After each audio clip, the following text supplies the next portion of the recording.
Today's guest, Natalie Matalon, Chief People Officer of the Stepstone Group. More and more companies are moving away from having requirements for academic credentials, and it's much more skills-based hiring. It started with the big tech companies where the smartest software engineers didn't necessarily graduate from Stanford. They may have been a Stanford dropout, in fact. And now we realize that the labor market, because of the shortage, needs to evolve in different ways. And skill-based hiring at the external level, and then internally investing in learning and development and changing organizational mindsets from job-specific expertise to developing what I call general athletes, super smart people that can solve difficult problems and are incredibly adaptable and are able to move from one function and one job to another fairly seamlessly. So what I hear, and try to summarize it very shortly, is one global trend is that there is still a shortage, plus the access to work is getting more accessible. Exactly. It's getting more accessible, but it also the variety of employees that organizations now have in terms of generational gap is becoming much bigger, as you have the younger generation joining organizations and the older generations not leaving them.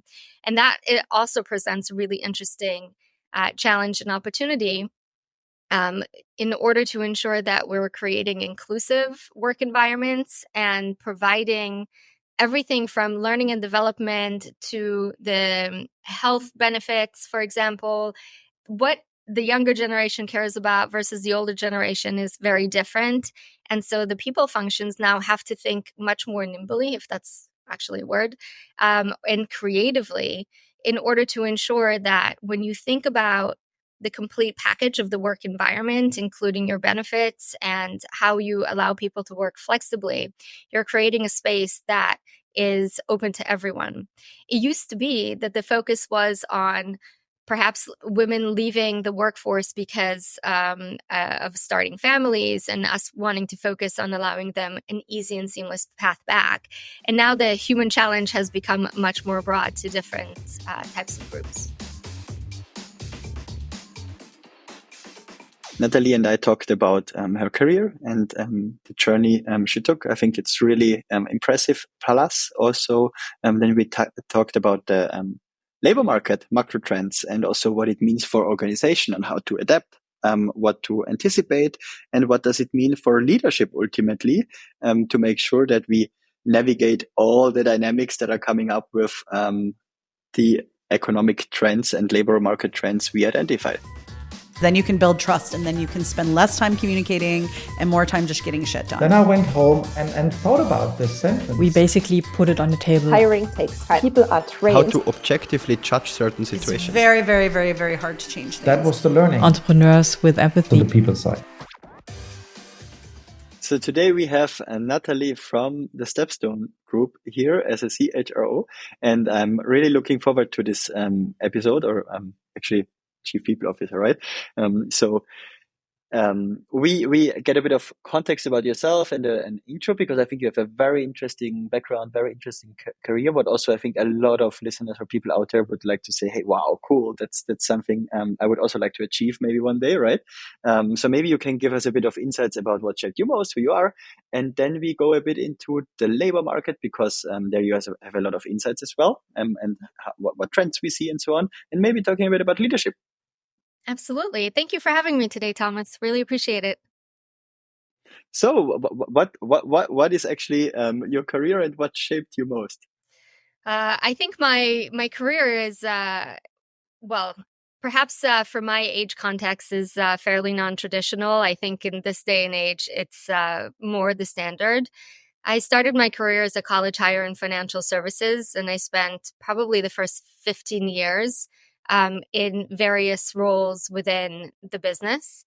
And one of the things that I noticed over time is that I was very much attracted to the human element, whether it's customer experience and service initially, and then more focused internally on how change that was happening within the organization resonated within the teams that I was leading.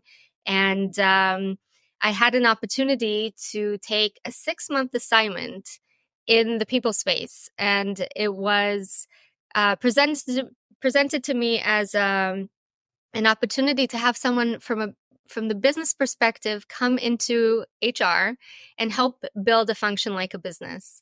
And I found that to be, particularly on the talent acquisition side, I found that to be a really interesting challenge because at the time I recognized the need for the organization I was part of to really evolve and shift the way we thought about talent acquisition, and the profile of the people that we were acquiring needed to shift as the organization evolved and as we were doing different acquisitions.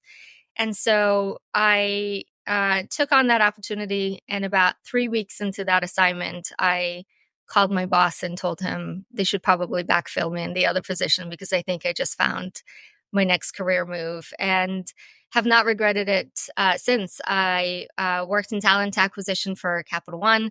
I then transitioned to work for global talent acquisition for Google's engineers. And that role was particularly exciting because of the scale of the challenge and opportunities in that organization. I then evolved into other positions within the people space, and had another opportunity to join a fantastic organization, Farfetch, just before it was going to IPO, and be able to scale and grow that organization from 2,500 people to, I think it was 7,000 by the time I left. And now I'm the Chief People Officer for the Stepstone Group, which is almost like coming home. It's my first love in the people space. What this company does is connects employers and candidates and creates opportunities for people to thrive in their careers. And I get to do this on the people side for a company and a mission that I'm very passionate about. Nice. Thank you for the intro. So very exciting career journey. And now you have, I think, also with your role and also with the company you work at, a lot of insights into data on the labor market, right? So can you maybe share some trends you see on how the workforce of the labor market is developing? Absolutely. So at the macro level, we know that there is a great labor shortage, and that labor shortage will continue to grow through 2050 and beyond, of course. It's starting with lower birth rates in many countries. I think China, for the first time, had registered more deaths than births, and that trend is expected to continue. And we're also seeing that we have an aging workforce that, because of the economic downturn, are less able to exit the workforce and need to work for longer. That is really presenting interesting opportunities that, in the context of AI and the revolution that we have on that front, it's sort of all coming together. So on the one hand, we have what we call the HR burnout. So you have to work much harder to find the right level of talent to attract into your organization. And that's where AI tools really come into play, clearing the way to remove all of the zero-level work, we call it, the things that can be automated, that can be optimized. They don't necessarily require the human touch, and then allowing our human element to really focus on things that move the needle. It also then transfers into the types of products that companies like the Stepstone Group create in order to make the recruitment process much more AI-driven and simple. But equally on the candidate side, I think it's really fascinating where we're making sure that we're optimizing on every lead possible. And we have tools now like interview prep tools that allow candidates to put their best foot forward, which I think is incredibly exciting. This labor shortage is also really interesting from a global perspective. I think we've seen already international mobility, and it started maybe 10, 15 years ago with the hunt for data scientists and software engineers, and really shifted the way organizations and companies thought about their recruitment practices, their value proposition, and also sort of the working conditions. Do you allow people to work remotely? How do you optimize remote working teams? And more, we're now seeing with the shift back to work, this physical mobility across countries and trying to supplement talent, which I think is really interesting. And on the people side, creates a great deal of challenge and opportunity to ensure that mobility is done in the best way, supporting individuals and making sure that we're moving people as the organization needs.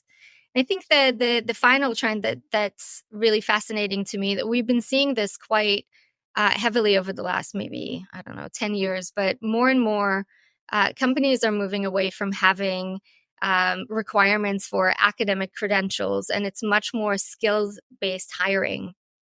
It started with the big tech companies where the smartest software engineers didn't necessarily graduate from Stanford.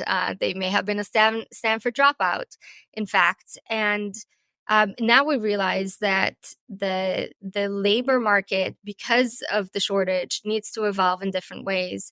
And skill-based hiring at the external level, and then internally investing in learning and development and changing organizational mindsets from job-specific expertise to developing what I call general athletes, super smart people that can solve difficult problems and are incredibly adaptable and are able to move from one function and one job to another fairly seamlessly. So what I hear, and try to summarize it very shortly, is one global trend is that there is still a shortage, plus the access to work is getting more accessible. Exactly.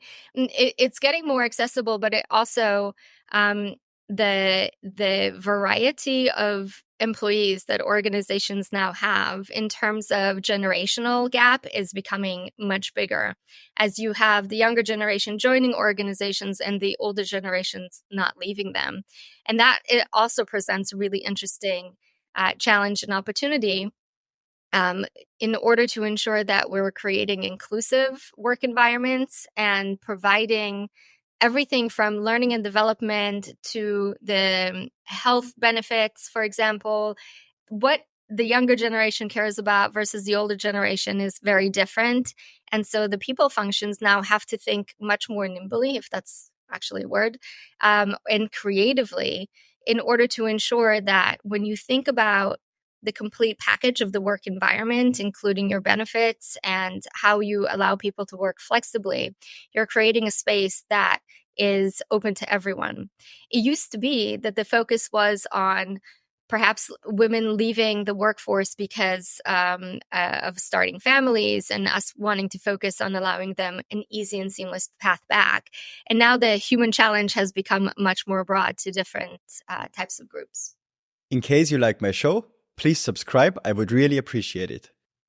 Yeah, I think that's also a second trend then, that also the soft skills, maybe like adaptability and being able to collaborate from, let's say, different cohorts of a workforce is getting way more impactful than the actual skill. Exactly. How you thrive in organizations and how you navigate through it has always been, but I think now has become even more important than the skills and capabilities that you're bringing to the job itself. And you also mentioned that an inclusive workplace gets way more important in terms of maybe a generational gap in a workforce, right? How would you define then inclusivity in that sense to manage the age gap, for instance? Because there are different attributes, of course, to inclusivity, but when we consider it in terms of different age, yeah. Do you have any ideas there? We do. We actually, it's interesting. At the Stepstone Group, we have a 10 under 30 group, and it's a developmental program that we've devised in order to create a specific program that recognizes the challenges of people that are new to the workforce and allows them to navigate that. And the success of that program then highlighted the fact that actually we should have a 10 over 50 group as well, because as you become older, fear of change, we all have it, but as you become older, it may resonate a little bit more. We want to make sure that we're creating a safe space for people to continue to grow and evolve their skills. Today's 50 is, yesterday's 30. And so we're really trying to figure out how we create a much more sustainable path that allows people to continue to evolve and grow in their career. And then you have the connection of the two groups, which is, and indeed, any group of any element of diversity where you have to think very strategically about your communication strategies and recognize that it's never going to be a one size fits all. It used to not be a one size fits all from a global sense, cultural sense, but now it's really on so many different dimensions. And you need to reiterate messages in different ways in order to ensure that you're catering to different needs of your population. And when you look at the outside view in terms of how the workforce can maybe impact your organization's success, for instance, right? I saw one function or station in your career at Google, which is called Global Talent Intelligence Staffing Channels. Could you also maybe give some ideas on what a talent intelligence function could do and what value can it bring to the organization strategically? Because I think that's what a lot of companies maybe not have as a function, but when some recruiters or whoever it is in the function deliver the outcome, what a function of this could also deliver, then they all say, oh, wow, yeah, we need that. And now we can make these decisions, right? Yes. It's that was actually one of the most fascinating jobs to have, especially in the context of Google and the resources that organization had access to.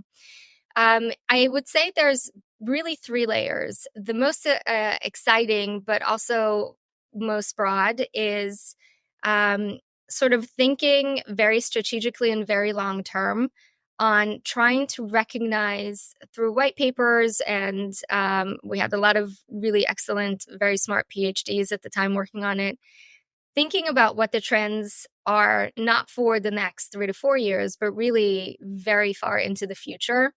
And then what does that then mean for our organization in order to need to adapt and change today in order to get ahead of it? So some of the concepts that we discussed earlier in this podcast would have been highlighted probably already 10 years ago. Most organizations won't have resources or capacity to do this. The next layer down is a much more practical one, but still yet very strategic. And that allows an organization to understand on a 3 to 5 year horizon, what type of skills will I need and what alternate profiles beyond the, I'm looking for X and I found X, would I be able to find? And I'll use data scientists as an example again. When data science skills and capabilities became really relevant in the market, there were very few people that called themselves a data scientist. They were born and raised in different functions. They had a very wide set of educational backgrounds and work backgrounds. And so being able to understand the correlation between background skills and capabilities into this new thing that we're trying to build and create was something that not many of us had done before. And this function was able to really connect the dots and allow us to be very proactive and very creative in the way that we source talent. And then at the more most practical level is really understanding in today's environment over the next 12-month time horizon, where are the best people that do something that my organization aspires to do? And then how do you identify them, create a relationship with them, and understand how you might be able to attract them? So it's a very interesting multi-layered approach that lives very far into the future and very sort of immediately into today's needs.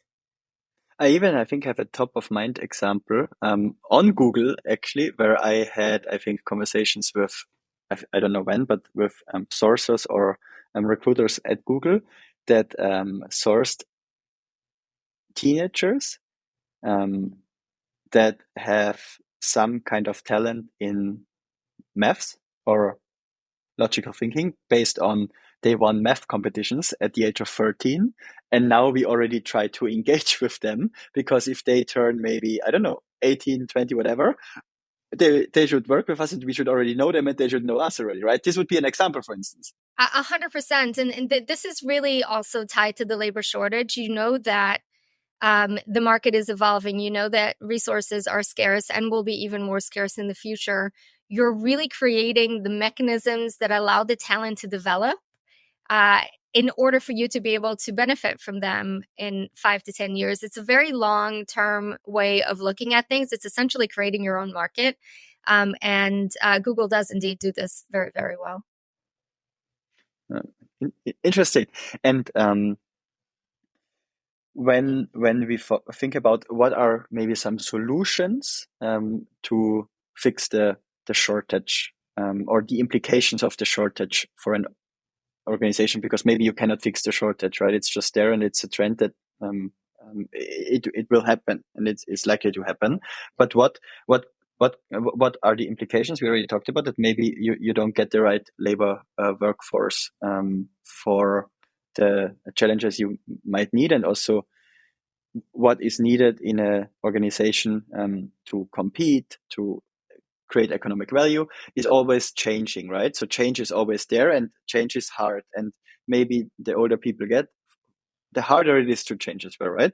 But what are some solutions? You already mentioned some groups and so on, what you have internally. But what else do you have in mind to solve that? Also, maybe for a practical example for someone, the listeners, what we could do or what they could do now to really make sure to also be aware of what might be implications of the shortage, right? And also how to solve it. Yeah, I think it's really about optimizing it. We talked about attracting talent into the organization, but once you have them, it's about optimizing the talent that you have and creating opportunities for them to continue to grow and evolve. There's ways to optimize the workforce that you have through learning and development programs, through a very progressive way of thinking about talent. And we tend to still, I think that this day and age, you need to hire someone to do X. You would want to hire someone that has already been doing X for X number of years, and they can bring their experience into the organization.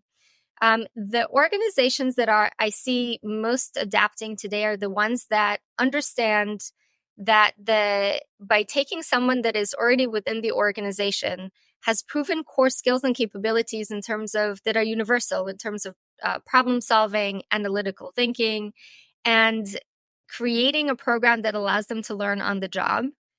At times, given the context of organizational dynamics and how things work around here, they can be much more productive, much quicker than someone that you're bringing external. Now, obviously, this is a composition of skills and capabilities, and you probably want to have the right mix of external versus internal. But really, I think over time, the focus should be a disproportionate percent of your population transitioning into roles that objectively they're quote unquote unqualified to do, but really they have the right skill set or rather the competencies that allow them to acquire the skill set required for the role. I have also an example for that, I think, which is maybe also what you saw maybe in the past for recruiters, right? Recruiting can be a very dynamic job, or the demand on recruiting can be very dynamic, let's call it like that. And sometimes maybe you have a permanent workforce of recruiters that you need to work for, right? Or what happened also in the past, a lot of layoffs because organizations restructure or reorganize. And then maybe you could also think of what are the gaps we have in the organization now with the course correction, and what are maybe some people that are not needed for the next period in that role, but what we could retrain and say, okay, maybe a recruiter can become a customer success agent or a seller or whatever it is, right? So this is also possible, I guess. That's exactly right. And in fact, the context that recruiters must have in order to be efficient and effective in their role, their deep understanding of the business and what is required to succeed in a particular position, it actually puts them at a major advantage as they go to enter that position.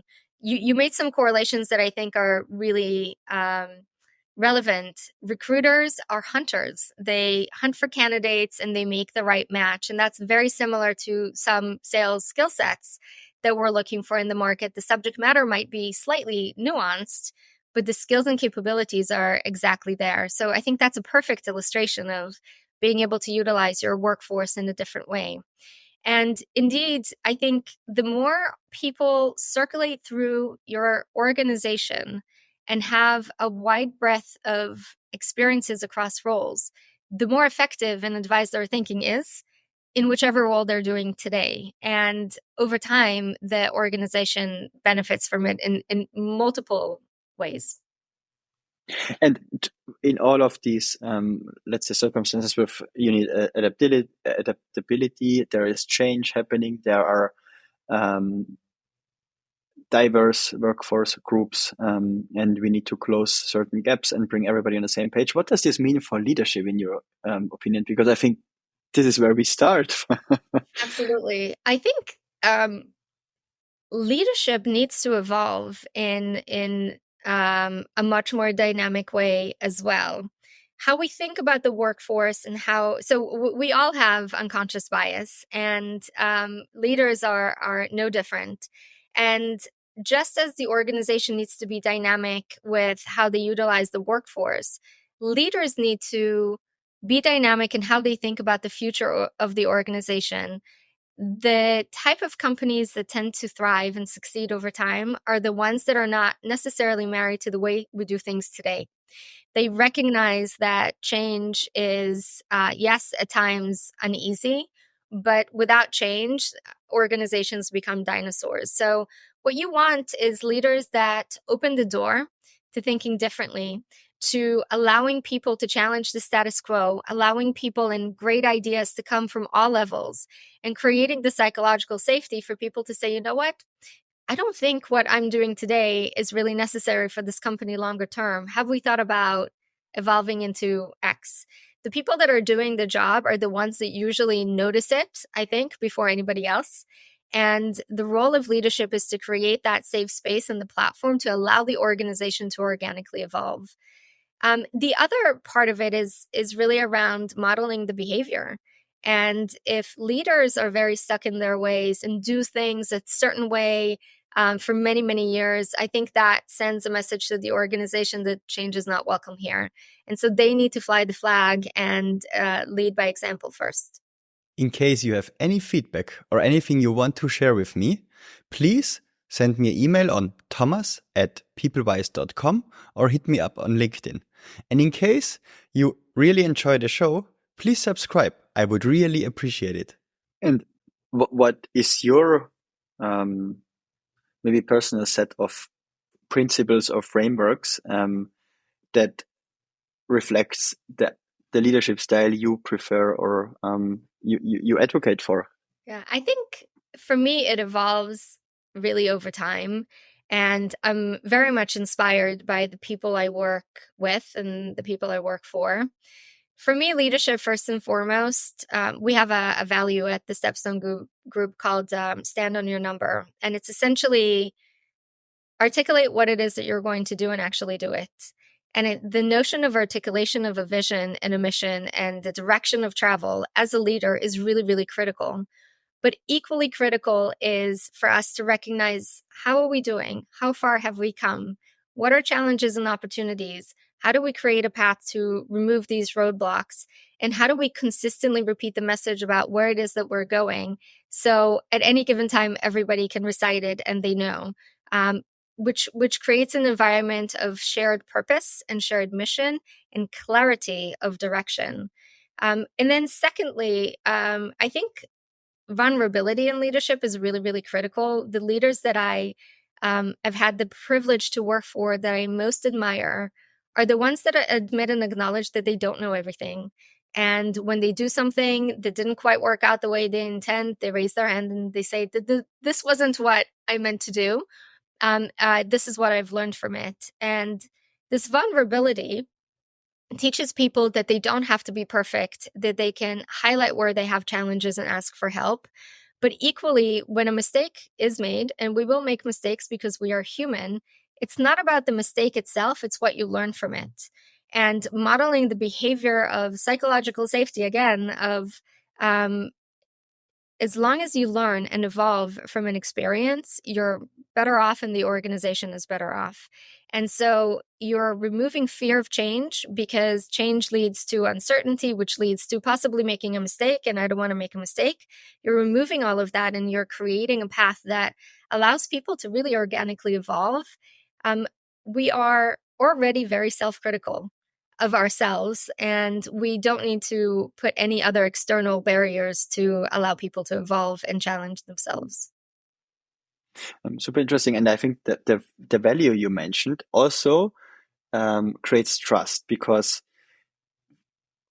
once Reid Hoffman, I think, quoted that or said that trust equals consistency over time. And by that, I would say, general truth, you can scale easier and faster because you can go in by default with trusting people instead of, I don't trust you yet. You need to prove it first. But if everybody understands clearly, okay, if I communicate something, I communicate it clearly and then I do it. This is, I think, the ultimate way of building trust and just making sure you really can trust and are able to trust. And also, not always, you cannot always achieve everything what you communicate upfront, because there are circumstances you maybe cannot anticipate, or there are circumstances changing along the way. So actually what you said in terms of vulnerability, in terms of, okay, then I just talk about it, what's going wrong, or maybe what is not so running well than as expected. This is exactly the perfect combination, I think, in terms of having a committed workforce and being able to deliver. Absolutely. And I think that level of the authenticity and transparency is really important, where people feel safe. You say what you mean what you say, and you actually do it and you follow through on it. It means that there are no hidden agendas. I think people sometimes spend so much time trying to understand, well, so-and-so said X, did they really mean Y? That's incredibly distracting. And it also works to undermine people's confidence and clarity of mission, because they're constantly second guessing what the messaging actually was. And so this really just creates that organic end-to-end clarity, transparency, authenticity, where people understand the mission and they feel that everybody is going in the same direction and we have each other's backs. And I think that's the other value that we have at the Stepstone Group that I also feel is so critically important to any organizational success, is we're in it together. We succeed or fail together. And if we have one group that has gone way ahead, has crossed the finish line, but everybody else is still way back there, still struggling to walk even in the right direction, we have not succeeded as a group. And so what I would hope and expect is that team that's doing incredibly well would pause, go back, and pick up the people that need additional support and help them through, so that everybody can cross the finish line together or not at all. I think that's a very great final word, unless you want to add something.